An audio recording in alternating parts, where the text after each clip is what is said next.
Hello guys, আসসালামু আলাইকুম। সবাই কেমন আছেন? আশা করি সবাই ভালো আছেন। আর আজকে আমি একটা রেসিপি নিয়ে আসলাম। রেসিপিটা হলো করলা, মসুর ডাল আর ডিম। এটা দিয়ে আজকে আমরা রেসিপি তৈরি করব। আমি ফার্স্টে নিয়ে নিলাম মসুরির ডাল, সুন্দর করে নিলাম। নেওয়ার পরে এটাকে আমি ধুয়ে নিলাম। সুন্দর করে ধোয়ার পরে এরপরে আমরা নিয়ে নিব আদা, পেঁয়াজ, মরিচ আর রসুন। এটাকে সুন্দর করে আমরা কুচি করে নিছি।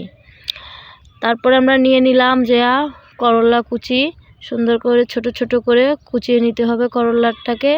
কুচানোর পর হয়ে গেলে এরপরে আমরা নিয়ে নিব পেঁয়াজ, আদা, মরিচ আর রসুন। এটাকে আমরা সুন্দর করে তেলে টেলে নিলাম। সুন্দর করে আস্তে আস্তে নাড়াচাড়া দিতে হবে।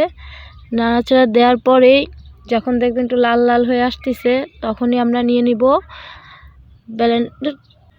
কিছু পিস লাল করে নেওয়ার পরে আমরা আদা রসুন যেটা ছিল ওটা ব্লেন্ডার করে আমরা এটার ভিতরে দিয়ে দিলাম। দেওয়ার পরে এটা সুন্দর করে নাড়াচাড়া দিতে হবে যত সময় এটা না মিক্সড হয়। তারপরে আমরা এখানে কিছু ঝালের জিনিস দিব। ঝাল লঙ্কা, জিরা, হলুদ আর লবণ।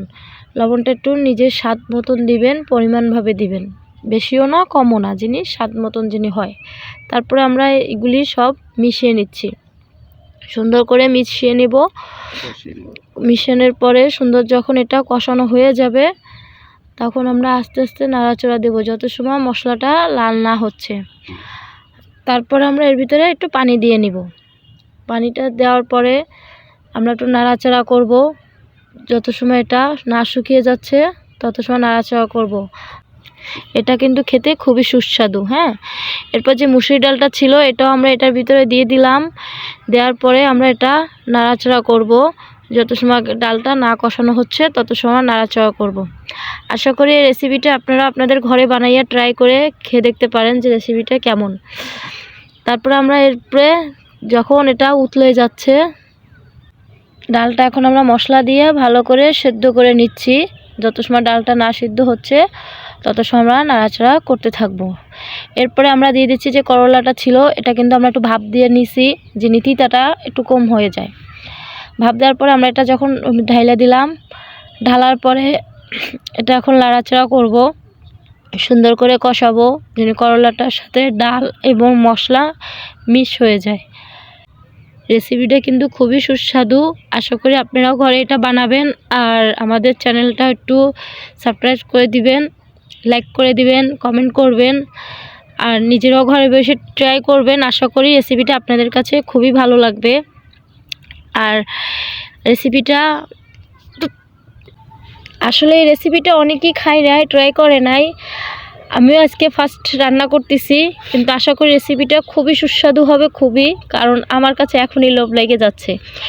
এরপরে পানি দিয়ে দিব রেসিপিটার ভিতরে। পানি দিয়ে একটু নাড়াচাড়া করব, আমরা মিশাই নিব, সুন্দর করে মিক্স হবে ডাল করলা। এটা যত সময় মিক্সড না হয় তত সময় আমরা পানি দিয়ে লাড়তে থাকবো সুন্দর করে কষাবো। কষানোর পরেই দরকার হলে আবার একটু পানি দিলাম পরিমাণ মতন। এটা আপনাদের ইচ্ছা, আপনারা পরিমাণ মতন পানি দিতে পারেন। আমার প্রয়োজন হয়েছে আমি আবার দিলাম। আপনারা আশা করি রেসিপিটা ঘরে বসে বানাবেন, বানায় ট্রাই করবেন যে রেসিপিটা কেমন হয়েছে, ঠিক আছে। এরপরে আমরা একটু নাড়াচাড়ার পরে আমরা রেসিপিটাকে ঢেকে দিলাম। অন্তত 2 থেকে 3 মিনিট ঢেকেই রাখবেন যত সময়টা সিদ্ধ না হচ্ছে। তারপর দেখবেন পানিটা যখন উবলবে, মানে উতলাবে, যেটা ভাষায় বুঝে, তারপর আমরা এটা আস্তে আস্তে নাড়া দিব, দেখবো যে জিনিসটা সিদ্ধ হয়েছে কি না। ডালটা আমার ডালটা ঠিক মতন সিদ্ধ হয়েছে কি না, ডালটা দেখতেছি সিদ্ধ হয়ে গেছে। এখন আমরা সুন্দর করে আস্তে আস্তে তখন নাড়াচাড়া দেওয়া লাগবে, বেশি নাড়াচাড়া দিলে এটা একেবারে ঘোলা ঘোলা হয়ে যাবে। এরপরে আমরা এখানে 6টা থেকে 7টা ডিম নিয়ে নিচ্ছি। আপনারা চাইলে আপনাদের পরিমাণভাবেই নিতে পারেন। এই ডিমটা নেওয়ার পরে আমরা রেসিপিটাকে ঢেলে দিব।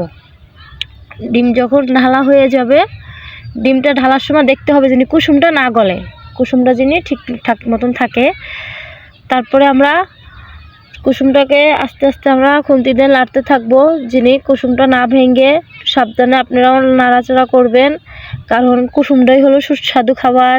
কুসুমটা যদি আস্তা থাকে তাহলে সুন্দর দেখাবে রেসিপিটা, খুবই ভালো লাগবে। রেসিপিটা কিন্তু খুবই সুস্বাদু, আপনারা অবশ্যই ঘরে ট্রাই করবেন। তারপর আবার আমরা ঢেকে দিব অন্তত 2 মিনিটের জন্য। 2 মিনিট পর আমরা এটাকে দেখব যে কেমন হয়েছে। দেখতেই পাচ্ছেন কিন্তু রেসিপিটা কেমন হয়েছে, কালারটাও কিন্তু খুবই সুন্দর আসছে, ডিমটাও দেখেন কি সুন্দর আসছে, কুসুমটাও দেখেন আস্তে আস্তে, শুধু কুসুম না ভাঙলে হয়েছে, কুসুমটা যেন রেসিপির ভিতরে আস্থা থাকে, ঠিক আছে। দেখতেই পাচ্ছেন কালারটা কত সুন্দর হয়েছে, আমার কাছে মনে হয় কালারটা অনেক সুন্দর হয়েছে। দেখেন কালারটা কিন্তু একেবারে হলুদ, মনে হচ্ছে আমরা গরুর মাংস রান্না করছি। মজাদার মতন একটা খাবার হয়েছে, কিন্তু আপনারা সবাই দেখতেই পাচ্ছেন। খাবারটা আপনারাও একটু ট্রাই করবেন, আশা করি খাবারটা আপনাদের কাছে সবার কাছে ভালো লাগবে। ভালো লাগলে অবশ্যই কমেন্টে জানাবেন আমার রান্নাটা কেমন হয়েছে। আমাকে সাবস্ক্রাইব করবেন, লাইক করবেন, কমেন্ট করবেন, আর আমার পাশে থাকবেন বেল বাটন টিপ দিয়া। আশা করি সবাই ভালো থাকবেন। আসসালামু আলাইকুম।